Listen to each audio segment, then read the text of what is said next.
Several months following the events of Denji defeating Makima, we begin our story with Asa Mitaka, a high school girl who doesn't seem to fit in. She watches her classmates live carefree lives, hanging out with friends, having fun, and she can't help but resent them. One day, her teacher, Mr. Tanaka, brings a chicken devil named Bucky into class, explaining that in 3 months, the class will kill and eat him in order to teach them how precious life is. 3 months pass, and Bucky becomes a sort of mascot for the students. Everyone seems to love him, except for Mitaka. She retreats to the school roof to eat her lunch when she is joined by the student council president. The president notices Mitaka's annoyance with Bucky and reassures her that it'll be dead in around 100 days, so it's not worth worrying about. Mitaka goes on to talk about how the city they live in is corrupt. She points out that there is a chainsaw devil running around playing devil hunter while there are problems going on around the city, and to make it all worse, now there's a chicken devil in their classroom. As the weeks and months go by, Mitaka observes in annoyance how attached her classmates have become to Bucky.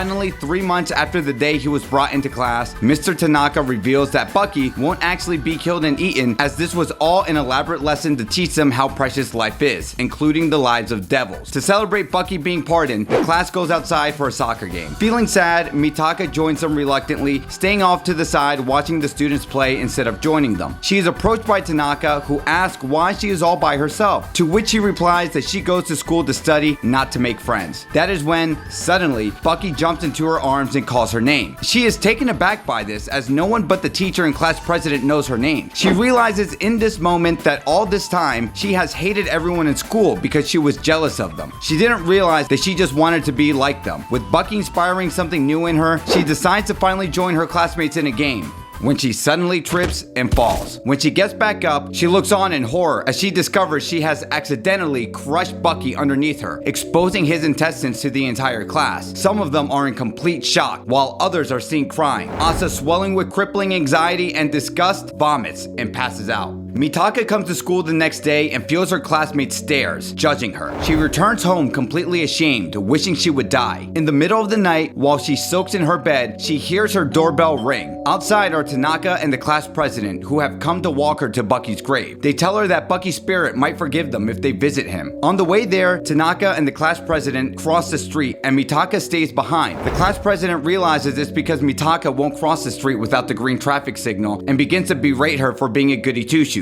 Suddenly, she mutates into a multi-headed colossus made of muscles and reveals that she made a contract with the Justice Devil, claiming that she and Mr. Tanaka had been having relations, but he had a thing for Mitaka which held them back. Because of this, the only way for them to be happy is to kill Mitaka. She also reveals that her plan was for Mitaka to kill Bucky in order to humiliate her. The transformed class president lunges at Asa with her claws, and in her last moments, Asa is in peace, knowing it wasn't her fault after all for killing Bucky, and perhaps if she had lived a more selfish life, she could have had friends or even a boyfriend. Her face is then clawed open by the class president, and she is left on the ground with one of her eyeballs exposed. In that moment, a devil that takes the form of an owl appears above a streetlight. It tells Asa that if she wants to live, her body belongs to it. Her corpse suddenly reanimates itself and stands up. She turns Tanaka's spine into a sword as she proudly claims herself to be the War Devil, showing off her ability to turn objects into weapons of war. As the Justice Devil strikes, Asa easily decapitates one of its arms and morphs it into a grenade. Then, she slices the Justice Devil's entire body in half and throws the grenade to destroy the both of them. As she is walking away from the explosion, she sees a poster on the wall with Chainsaw Man's face on it and vows to find him and make him vomit up nuclear weapons again. The next day, after the War Devil killed Tanaka and the Justice Devil, Asa wakes up in the bed, realizing she is missing her scars. She turns to her side to find herself with scars on her face and spiral eyes sitting on her bed. This is the War Devil, who reveals to her that it killed her but kept half her brain intact. Its plan is to wage war with the Chainsaw Man, but in order to do so, has to assimilate into the high school where he supposedly attends. If Asa doesn't comply, she will be killed completely. The two of them walk to school together, and Asa finds out that only she can see the War Devil, as it is a hallucination from her mind. When they arrive at school, Asa is stricken by fear, still feeling anxious about how her classmates views her for the incident with Bucky. Yoshida, yes, this Yoshida, approaches Asa and asks if she's okay. To Asa, the War Devil tells her to ask Yoshida if he knows where the Chainsaw Man is, but she refuses. The War Devil suddenly enters her body, and Asa takes the War Devil's place outside her own consciousness. Asa, now appearing with scars on her face in front of Yoshida, asks asks where the Chainsaw Man is, but Yoshida acts aloof, answering he just transferred to the school, so he is unaware. The War Devil follows up and asks Yoshida if he wants to be her boyfriend. Yoshida refuses. Asa, watching the events unfold in her own consciousness, is in complete shock, immediately blushes and demands the War Devil why did she ask him out. The War Devil tells her that she has the ability to turn what's hers into weapons. She continues, saying that she can turn many humans into weapons as it can to go to war with Chainsaw Man. Feeling concerned, Asa begins talking to herself, wondering if she can fully take control of her body, and comes up with a solution to speak with the Devil Hunter. However, the War Devil tells her that if she reveals the War Devil's identity to anyone, she'll eliminate her. War Devil confirms that Asa can't hide her thoughts from her since they share the same mind and consciousness, and reveals there is a Devil Hunters Club, asking Asa to join it in the hopes of finding out more information about Chainsaw Man. The War Devil then proposes that if the two can defeat Chainsaw Man, she will return her body to her. Asa forces herself to go to a Devil Hunter Club meeting, and there she is paired with two other students to hunt down a devil by the end of the week as initiation into the club. One of the students she was paired with was Yoshida, once again feeling embarrassed by the situation she has found herself in. Asa, Yoshida, and the girl with glasses walks down the hall of the school hunting for devils, trying to make small talk while Asa lingers behind them. The girl in glasses introduces herself as Yoko, and she is a big fan of Chainsaw Man. She asks if the others also like him, to which Yoshida says he is also a fan, and Asa lies and claims she has as big as a fan as most other people. As she's leaving the school, she realizes that someone stuffed raw chicken meat into her locker all over her shoes. Completely disheartened, she attempts to leave the school barefoot, to which the War Devil warns her that her feet will get hurt, but she ignores it. Just then, Yuko comes running out with one shoe off, saying she will share one of hers with Asa's. Asa refuses the kind gesture, but Yuko makes her chase her throughout town to give it back. The two of them end up at Yuko's house, to which she invites Asa in, but once again she declines. Yuko sees Asa off, giving her both shoes this time as Asa walks home with the War Devil pestering her.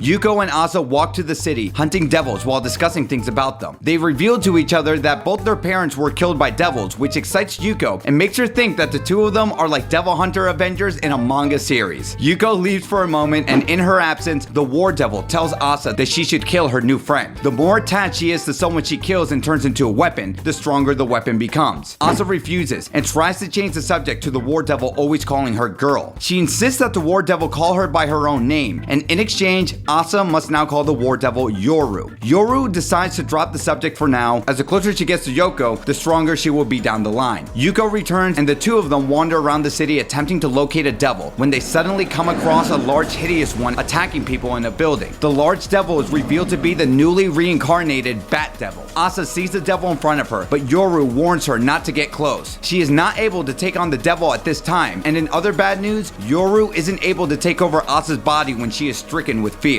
Yoru tells Asa to slowly back away from the Bat Devil. However, Asa and Yoko immediately runs off with a new Bat Devil in pursuit of them. The Bat Devil's enormous size causes the building they're in to collapse around them, and Asa and Yoko are thrown to the ground. Yoko is injured, so Yoru orders Asa to kill her so that they can use her as a weapon, seeing how she can't run, implying she'll die regardless. Yoru reminds Asa that when she died, to live more selfishly if given a second chance, telling her she has to kill Yoko if she wants to live. Asa weighs her options, but she ultimately decides to save her. She runs from the Bat Devil with Yoko in her arms, but suddenly trips and falls. She recalls how she always trips and falls during moments that matter the most. In a flashback, we see her fall on her friend's birthday, a track meet, and the time that her hometown was being invaded by the Typhoon Devil. She remembers how when there was chaos and destruction everywhere, she stopped to help an injured cat, and as she was running away, she tripped and fell. However, her mother helped her up to get to safety, but ultimately led to her death. Feeling remorseful, Asa begins crying alongside the injured cat. She also recalls a conversation she had with Yuko, who said it doesn't matter if her action turns out to be a mistake. As long as her heart is in the right place, she is happy. Asa takes her words to heart and realizes she wants to live like that too. As she reaffirms her motivation to help her friend, the Bat Devil slowly gets closer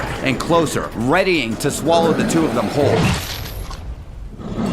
In that moment, Chainsaw Man and another huge devil crash through the building, squishing the Bat Devil to death, causing it to puke Yuko and Asa back up. Yuko and Asa are left behind as we now switch things over to Chainsaw Man as it drags the large devil through a city block, the two of them in a heated battle. The large Cockroach devil grabs Chainsaw Man and throws him across the city building, following up with a ferocious strike, causing the building to collapse. Chainsaw Man slices an arm off the Cockroach devil, however, it forces Chainsaw Man to make a choice between saving a car full of elderly people or a young talented student. As the devil drops both student and vehicle, Chainsaw Man ultimately decides to aim for the devil's head, splitting its head in half while neglecting to save either of his two choices in order to save a cat that was nearby instead. Later that day, a news broadcast details the events of the battle, saying that in yet another act of heroism, Chainsaw Man has defeated the Cockroach Devil. Various citizens are being interviewed by a news outlet about Chainsaw Man with mixed reactions. Some are enthusiastic about Chainsaw Man, talking about how cool he is and how he saves the lives of others. Others, on the other hand, doubt his intentions, saying that he's too destructive or that he eats people and pets. Denji is among the citizens being interviewed and attempts to make Chainsaw Man look better. All the while, nobody recognizes he is the person they are talking about. Denji's interview is cut short when he tries to give his phone number to the interviewer, as a girl around Denji's age who was interviewed prior wanted Chainsaw Man to do so. In any case, people cheer in celebration of Chainsaw Man. Denji is feeling proud until Yoshida arrives. Denji doesn't recognize him, yet Yoshida brings up the International Assassins incident, in which Denji pretends it never happened. I mean, honestly, can you blame him? Anyway, they visit a cafe where Yoshida offers Denji a meal. He reveals that he goes to the same high school as Denji and that he is part of an organization seeking to protect Denji from having his secret identity revealed to the public. Disinterested in what Yoshida has to say, he starts devouring a cake with his bare hands. Yoshida asks Denji why he's fighting as Chainsaw Man when there's nothing to gain from it. However, Denji tells Yoshida that he wants his identity to be revealed because it will get him more ladies. Yoshida, confused, is left speechless.